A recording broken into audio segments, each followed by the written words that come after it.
Starting with number 15 on my list of teaching strategies all teachers need to know is scaffolding. Scaffolding refers to the practice of providing support to students on tasks that they could do with help, but they can't do on their own.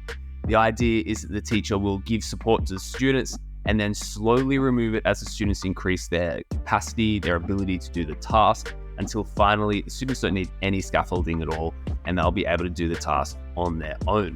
Number 14 is guided practice, better known as the I do, we do, you do method. So this is similar to scaffolding, where this teacher starts off as the person who models the task on their own, all teacher centered, so the students are watching the teacher do the task. And then the second stage of the I do, we do, you do method is we do, where the students and teachers do the task together. And then lastly, the you do method, where the students go off and they do it on their own. Number 13 is formative assessment. Formative assessment refers to assessments that happen during learning so that the teachers can get a bit of an idea of how the students are progressing in their learning journey. And through the formative assessment, the teachers can reflect upon whether or not the students are up to scratch yet, whether or not the teacher needs to change their strategies in order to make sure the students achieve the goals in time at the end of the unit of work. So that brings us to number 12, which is summative assessment. Summative assessment is the opposite of formative assessment in a sense. Formative assessment happens during the learning task and teachers can use that to inform their future teaching, whereas summative assessment happens at the very end of the learning task or the unit of work. And it gives them a final grade. It gives them a final assessment of all of what they've learned. Summative assessment is still a useful strategy because it gives students something to strive toward and a goal to work toward, whereas formative assessment is just assessing as they go along so that we can improve our teaching strategies. Number 11 is open-ended questioning. This is where you ask students questions that can't be answered with yes or no. It has to be answered with a full sentence. The idea of open-ended questioning is that students have to think through their answers and elaborate on their response, not just say yes or no. So this forces the students to think about and sort the ideas in their minds before they actually give a response. Number 10 is chunking. This is where you teach in small chunks of information instead of providing all of the information all at once. Chunking helps to prevent cognitive overload, which happens when we have too much information in our heads all at once, and therefore we don't actually absorb and take in all of the information. We tend to forget things if we're overwhelmed with the amount of information we're given. So chunking involves giving students a small bit of information at a time, getting them to consolidate that information, and then giving them another small bit of information.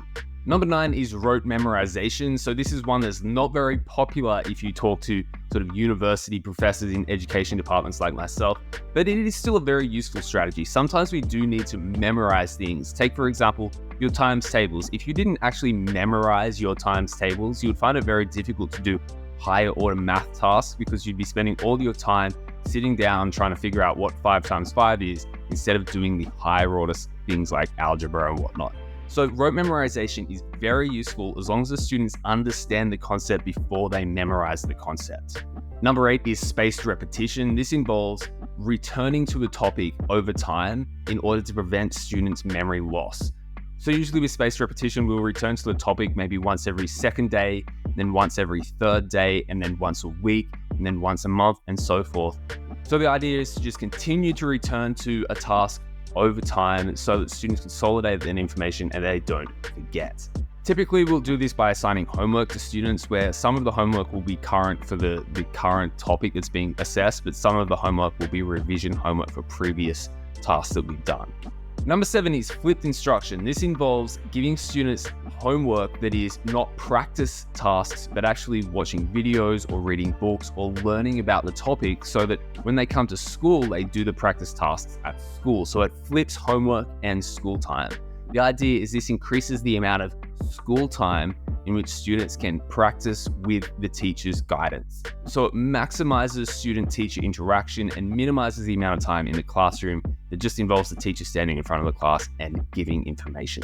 Number 6 is setting high expectations. So setting high expectations in the classroom doesn't mean expecting students to get A+ every single time. It is to expect students to do their personal best, or at least try their personal best every single time. By setting high expectations, you're setting a culture within the classroom that encourages learning and discourages slacking off. Number 5 is modeled instruction. This involves the teacher showing students how to do something so that students have a visual guide for when they go and do the task themselves. So this is similar to the I do, we do, you do method that we discussed earlier in this video. But modeling is just that first bit where the teacher stands out the front and shows students how to do it so they have something in their head, an idea in their head, how to do it when they get the chance to go and do it themselves. Number 4 is direct instruction. Another one that's not that popular because we're always taught that we need to get students to do the task themselves rather than have the teacher teach the students the task. But direct instruction can be very useful still, especially at the beginning of a lesson where information needs to be provided before students can go off and do the task themselves. So don't overlook direct instruction. It's also very useful for students with autism who often require very clear and direct instructions on what to do in order to prevent confusion. Number 3 is visual cues. So visual cues could involve putting up posters on the walls, such as the poster in the background here with all of the countries of the world. That could be useful, for example, if students are doing a geography task, they're a bit confused about something, you can just point at the wall and say, how about you have a look at the wall and help use that to guide you in your understanding of the topic. You also have it if we've got, for example, math questions on the walls as well. Number 2 is perception checking. This involves when the teacher asks the students to repeat back what they've been told. This helps the teacher to understand whether or not the student actually understands what has been told to them. On top of that, it's probably a good idea to ask students to paraphrase what you've said rather than repeating it word for word, just to further check to see if the students actually genuinely understand it in their own words.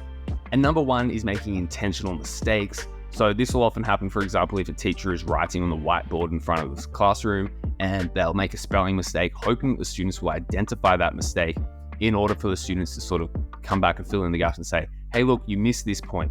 Intentional mistakes can be really useful for keeping students engaged during sort of teacher-centered sessions where it can be a bit boring. So intentional mistakes keep the students on guard. And you can also pair this with, for example, giving rewards. So tell the students, look, I'm going to make 5 mistakes during this session.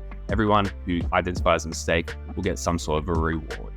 Okay, so that's our list of 15 teaching strategies all teachers need to know. Obviously, that's not every teaching strategy in the world. I've got a list of over 101 teaching strategies in the description below. And this doesn't include all of the classroom management strategies you need to know. And to see 15 top classroom management strategies for teachers, click the link on the screen right now.